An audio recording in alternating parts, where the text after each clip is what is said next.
An Albuquerque woman who was stuck in Cabo for Hurricane Odile and stuck there another 4 days as the city sank into chaos is finally back home. And she says what it took to get back here was like living through a second disaster. Here's News 13's Chris McKee. Yeah, Dean, in the end, Lori Rivera says she was at the airport for 11 hours, standing in 90-degree heat on an airport tarmac, waiting in line to pay $600 to escape what was supposed to be paradise. Oh.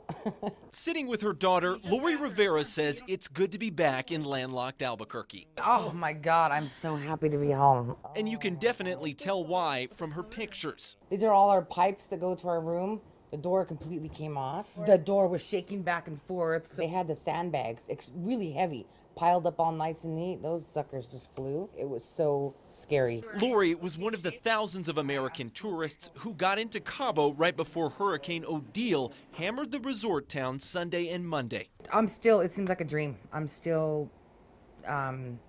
I can't even believe I was there. When the storm cleared by Tuesday, what Lori and her friends found was widespread damage from their hotel, all the businesses destroyed, to the streets and to the neighborhoods where the locals live. She took these pictures of all of it. We kind of walked the streets and just was in awe and shock over seeing everything destroyed. But after a day, her hotel made everyone stay on site. While looters tried to hit the hotels, she says staff kept them safe. Even though many of them lost their own homes, even though many of them had nothing, they still showed up.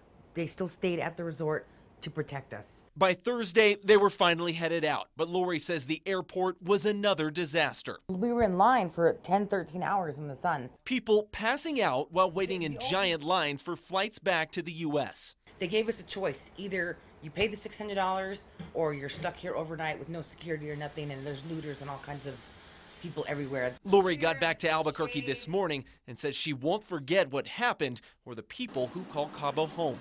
And they have to all start over again. And so they really need everyone's help.